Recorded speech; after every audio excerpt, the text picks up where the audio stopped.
কাদের দোয়া তাহাজ্জুদেও কবুল হয় না? এর উত্তর অনেক গুরুত্বপূর্ণ। যারা প্রতিদিন তাহাজ্জুদ পড়ে কিন্তু এখনও তাদের দোয়া কবুল হয়নি, তারা অবশ্যই ভিডিওটি শেষ পর্যন্ত দেখবেন। আল্লাহ তাআলা তাহাজ্জুদের সময় আমাদের অনেক নিকটে থাকেন। এমনিতেও আল্লাহ সবসময়ই আমাদের নিকটে থাকেন, কিন্তু তাহাজ্জুদের ব্যাপারটা একটু অন্যরকম। কারণ এটা সেই সময় যখন আল্লাহ সপ্তম আসমান থেকে প্রথম আসমানে এসে বলেন, কে আমাকে ডাকে, আমি তার ডাকে সাড়া দিব। কে আমার কাছে কিছু চায়, আমি তাকে তাই দান করব। চাও, দেব। তাহাজ্জুদকে আল্লাহর পছন্দের ইবাদত বলা হয়। তাহাজ্জুদ পড়া সবার ভাগ্যে থাকে না। তারা অনেক ভাগ্যবান যারা তাহাজ্জুদ পড়তে পারে। কেননা যখন আল্লাহ কারোর উপর নারাজ হন, তখন তিনি তার সেজদা তৌফিক ছিনিয়ে নেন। যারা ফরজ নামাজের সাথে তাহাজ্জুদের নামাজ পড়তে পারছে, তারা কতই না খুশনসিব। তারা আল্লাহর কত নিকটে আছে এটা শুধু আল্লাহই জানেন। এর জন্যই তাহাজ্জুদ ইবাদত আল্লাহর নিয়ামতের মধ্যে একটা বড় নিয়ামত। কারণ আল্লাহ তার সেই বান্দাদেরই এই উত্তম ইবাদতের জন্য বেছে নেন যাদের ইবাদত তিনি পছন্দ করেন।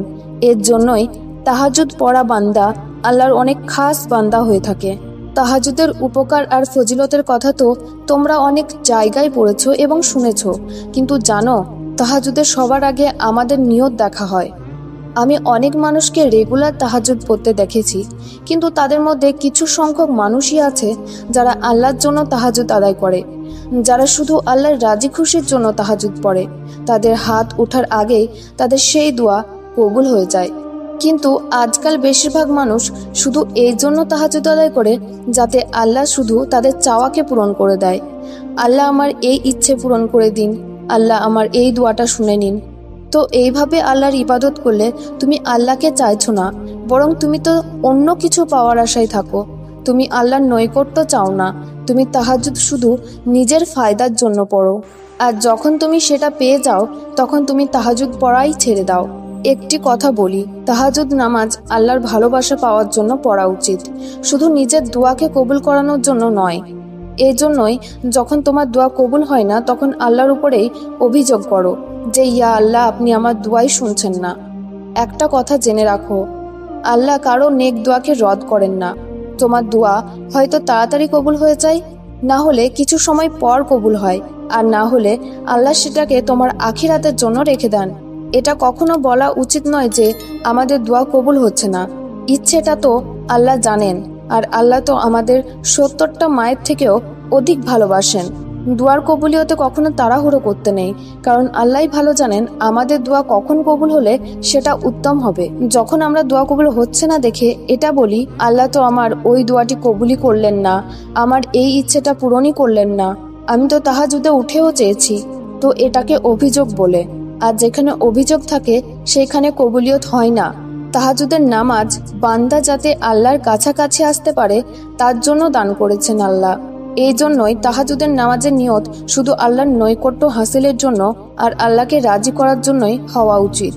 আমি এটা একদমই বলছি না যে তুমি তাহাজ্জুদে আল্লাহর কাছে কোনো দোয়াই চেও না, বা তোমার কোনো দুঃখ কষ্ট আল্লাহর সামনে রেখো না।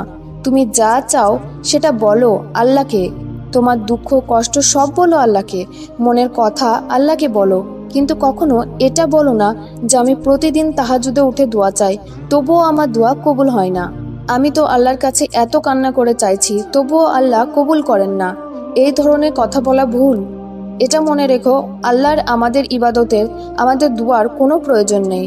আল্লাহর আমাদেরকে নয়, বরং আমাদের আল্লাহকে প্রয়োজন।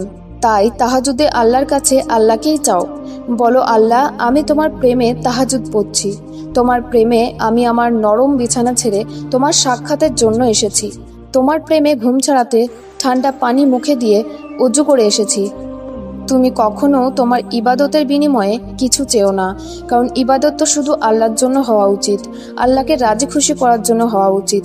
আর যদি আল্লাহ তোমার উপরে রাজি হয়ে যায়, তাহলে তো তোমার দোয়া আপনা আপনিই কবুল হয়ে যাবে। তখন কেউ তোমার দোয়াকে কবুলিয়ত থেকে আটকাতে পারবে না। যখন আল্লাহ তোমার, তখন সব কিছুই তো তোমার। যদি তুমি আল্লাহর কাছে কিছু চাও আর সেটা আল্লাহ তোমাকে দিয়ে দেন, তাহলে শুকরিয়া আদায় করো।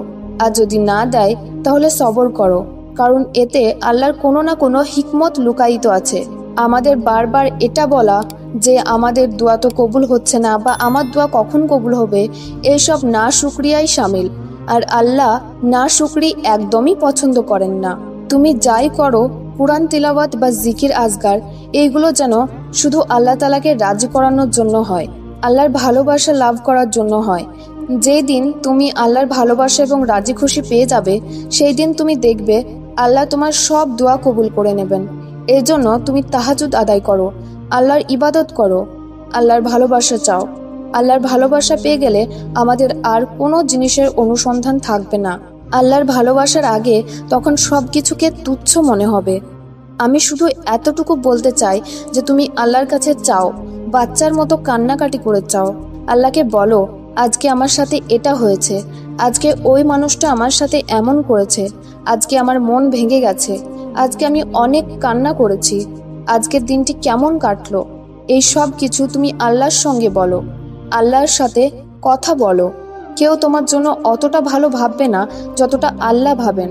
মানুষ শুধু নিজের ফায়দার জন্য তোমাকে ব্যবহার করবে, তার ফায়দা হলে তবেই তোমাকে সাহায্য করবে, আর না হলে করবে না। কিন্তু আল্লাহ এমন করেন না, তিনি শুধু চান তার বান্দা তার নিকটে আসুক। কিন্তু আমরা তো মানুষের পেছনে দৌড়াই। এখনো সময় আছে, এখনো আমাদের নিঃশ্বাস চলছে, আমরা এখনো আল্লাহর কাছে তওবা করতে, ইস্তেগফার করতে পারি। সবচেয়ে কষ্টসাধ্য বিষয় হলো আল্লাহর সন্তুষ্টির উদ্দেশ্যে এমন কিছু বর্জন করা যা তুমি ভালোবাসো। তবে মনে রাখবে, আল্লাহ সবসময় কোনো কিছুর পরিবর্তে এর চেয়ে উত্তম কিছু দিয়ে থাকেন। আল্লাহ আমাদের সবাইকে হেদায়েত দিক, আমাদের তিনার নৈকট্য লাভের তৌফিক দিক। আমিন সুম্মা আমিন।